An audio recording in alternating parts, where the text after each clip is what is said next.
అందరికీ నమస్కారం. నేను నా ఫేస్బుక్లో పెట్టిన పోస్ట్ ఇది. యాక్చువల్ నేను నా క్యాటలిస్ట్ ఎస్పీ ఛానల్ వీడియో చేయబోతుంటే వేరే ఒక జర్నలిస్ట్ మిత్రుడు నా ఫోన్ అన్న నువ్వు భగవద్గీతలో మన బతుకులు మారలేదు, రంజాన్ వల్ల ముస్లింలు ఏం బాగుపడలేదు, ఇదేన్నావు దానికి ముందు ఇంకోటి ఉందన్నా అన్నాడు. ఏంటన్నా? బైబుల్ వల్ల దళితులు, పేదోళ్ళు, బడుగు బలహీన వర్గాలు ఏ ప్రయోజనం పొందాలని కూడా చెప్పాడన్నా. అతని ఇంటెన్షన్ రాజ్యాంగం గొప్పదనం చెప్పాలి, అంబేద్కర్ విగ్రహ స్థాపన కాబట్టి దానికి సంబంధించి చెప్పాలనుకున్నాడు. ఫ్లోలో అన్ని మతాలకు సంబంధించి మెన్షన్ చేస్తూ వాయు వల్ల కాదు, రాజ్యాంగం అందరి కోసం ఉంది, దానివల్ల చెప్పాడు అని అన్నాడు. నిజమేరా బాబు, ఒప్పుకుంటాను, బాగానే చెప్పాడు. కానీ అతను టీడీడీ మెంబర్, తిరుమల తిరుపతి దేవస్థానం మెంబర్. అతను భగవద్గీతలో మన బతుకులు బాగుపడలేదంటే భగవద్గీతని మన రాజ్యాంగంలో పార్ట్ 4లో డైరెక్ట్ ప్రిన్సిపల్స్ ఆఫ్ స్టేట్ అనేది ఉంటుంది. అందులో క్లియర్గా అర్జునుడికి కృష్ణుడు ఏమని చెప్తున్నాడో ఉండింది. ప్రపంచంతో మీరు ఎక్కడైనా సరే తీసుకోండి, సనాతన ధర్మానికి సంబంధించిన ఆనవాళ్ళే మీకు కనిపిస్తుంది.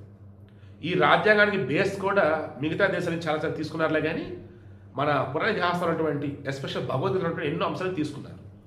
ఈ ఎంఎస్ రాజు కావచ్చు, ఎవరైతే భగవద్గీతను విమర్శిస్తారో, సనాతన ధర్మాన్ని విమర్శిస్తారో వాళ్ళు భగవద్గీతను చదవరు, పురాణ ఇతిహాసాలను చదవరు. ఎవడో ఏదంటే దాన్ని పట్టుకుని ఊగులాడుతూ ఉంటారు. సరే, ఫైనల్లీ ఎంఎస్ రాజు హిందూ సోదరులకు ఒక హిందువుగా నేను మాట్లాడిన దాన్ని మీకు తప్పు అనిపిస్తానని క్షమించండి, ఇంకెప్పుడు ఇలా మాట్లాడినా అన్నాడు. నేను హిందువుని, వైసీపీ వాళ్ళు బైబిల్ గురించి నేను మాట్లాడింది కట్ చేసి ఖురాన్, రంజాన్ అండ్ భగవద్గీత గురించి మాట్లాడింది వైరల్ చేసి నన్ను బదనాం చేద్దామని చూస్తున్నారు. నేను ఎస్సీ కదా, నేను ఎస్సీ క్రిస్టియన్గా నాకు అయినట్టయితే నా ఎమ్మెల్యే పదవి పోయేది. అందుకు వాళ్ళు కుట్రపడినారు. బై బర్త్ హిందువుని, చచ్చేటప్పుడు హిందువుని, బతుకుతుంది హిందువుగానే. నేను దళితుడినే, కానీ నేను హిందువుని, క్రిస్టియన్ కాదు. ఏ బైబిల్ వల్ల ఎవరు బతుకులు మారలా, అదే మరలా చెప్తున్నా అని చెప్తూ వెతుక్కోండి, మా ఊర్లో ఎంక్వైరీ చేయండి, నేనేంటని చెప్తారు, మా కుటుంబం ఏంటో చెప్తారు. హిందువులం మేము, రాజ్యాంగం గొప్పతనం చెప్పడం కోసం అలా బైబిల్, భగవద్గీత, రంజాన్ గురించి అన్నాను తప్ప వేరే ఇంట్రెస్ట్ నాకు లేదు, నా తప్పుడు క్షమించండి అన్నాడు. ఆయన వీడియో కూడా అటాచ్ చేస్తాను చూడండి. బట్ నేను చెప్పేది ఎప్పుడైనా గుర్తుంచుకోండి, ఏ మత గ్రంథమైనా, ఏ ఆధ్యాత్మికమైనదైనా అది పూర్తిగా మీరు చదివి దాని మీద మీకు అవగాహన ఉంటే మాట్లాడండి తప్ప వేరే ఎవరి గురించో చెప్పబోయి, వేరే దేని గురించి చెప్పబోయి దీన్ని తక్కువ చేసి మాట్లాడకండి. అది చాలా పెద్ద తప్పు.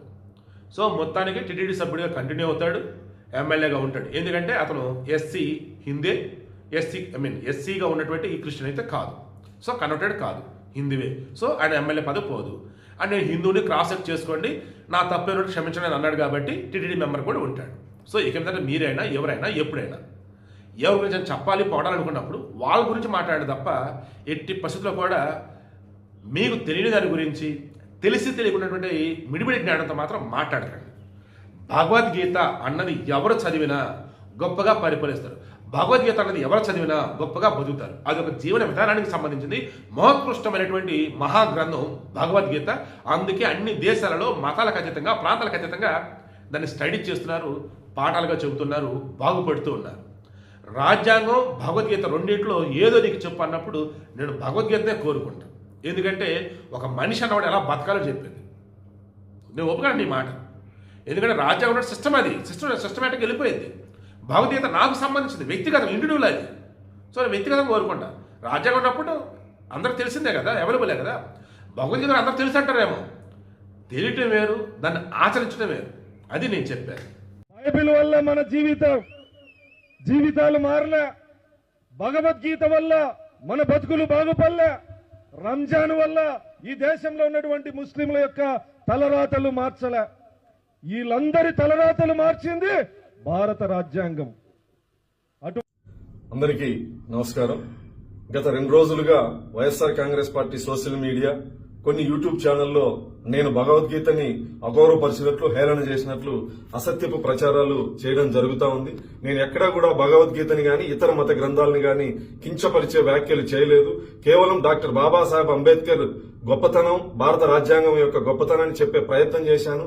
భగవద్గీత, ఖురాన్, బైబిల్ వల్ల మా జీవన ప్రమాణాలు మెరుగుపడలేదు, కేవలం రాజ్యాంగం వల్ల దళితుల జీవితాల్లో మెరుగుపరిచాయని చెప్పి చెప్పడం జరిగింది తప్ప నేను ఎక్కడా భగవద్గీతను కించపరిచే వ్యాఖ్యలు నేను చేయలేదు, హిందూ సమాజాన్ని కించపరిచే వ్యాఖ్యలు నేను చేయలేదు.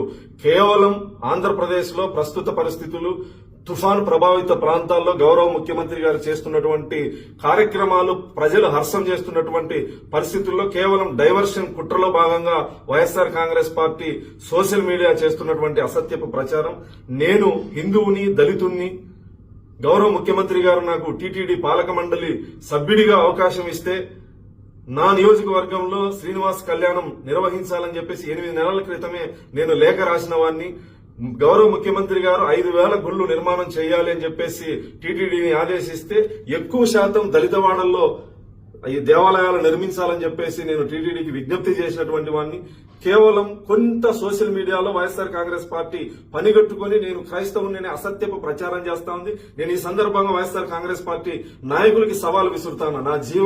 నేను పుట్టిన ఊరిని వెళ్లి మీరు విచారించుకోండి. మా తాతల కాలం నుంచి నేను హిందువుని, వెంకటేశ్వర స్వామి మీద భక్తి ఉన్నటువంటి వాడిని. మీ కరుణాకర్ రెడ్డి లాగా ఇంట్లో ఒక మత ఆచారాన్ని ఆచరించి, క్రైస్తవ మతాన్ని ఆచరించి పదవి కోసం బయట హిందువుల డ్రామాలు ఆడేటువంటి వ్యక్తిని కాదు. నేను హిందువుని, దళితుణ్ణి, వెంకటేశ్వర స్వామి మీద నమ్మకము, భక్తి ఉన్నటువంటి వాడిని. దయచేసి నా హిందూ సమాజం వైఎస్ఆర్ కాంగ్రెస్ పార్టీ చేసేటువంటి కుట్రలో భాగస్వామ్యం కావద్దని చెప్పేసి సందర్భంగా విజ్ఞప్తి చేస్తూ, భగవద్గీతను నేను కించపరిచానని మీ మనోభావాలు దెబ్బతింటే నేను ఒక హిందూ సోదరుడిగా నేను మిమ్మల్ని క్షమాపణ అడుగుతాను.